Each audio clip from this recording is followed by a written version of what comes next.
How to fix missing camera access in iPhone apps. Hello everyone and welcome back to our channel.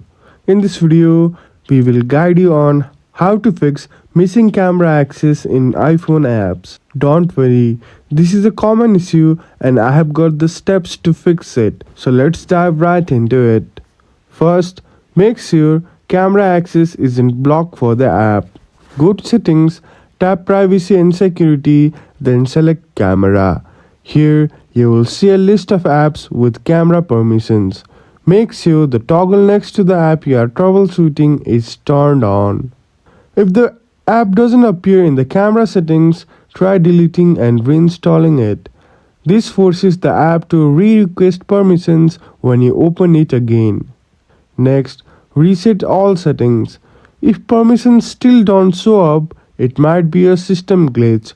You can reset all settings on your iPhone, but don't worry, this won't erase your data. To do this, go to Settings, tap General, then Transfer or Reset iPhone. Choose Reset and tap Reset all settings. After this, you will need to reconfigure things like Wi-Fi and wallpaper, but your app permissions should reset properly.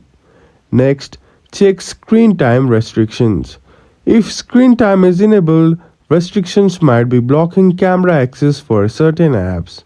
Go to Settings, tap Screen Time, then Content and Privacy Restrictions and check Allowed Apps to ensure camera is enabled. Lastly, make sure we are running the latest version of iOS 18. Apple often fixes these bugs in updates. To do this, go to Settings, tap General, then go to Software Update and install any pending updates. And that's it. One of these methods should fix the missing camera access issue on your apps.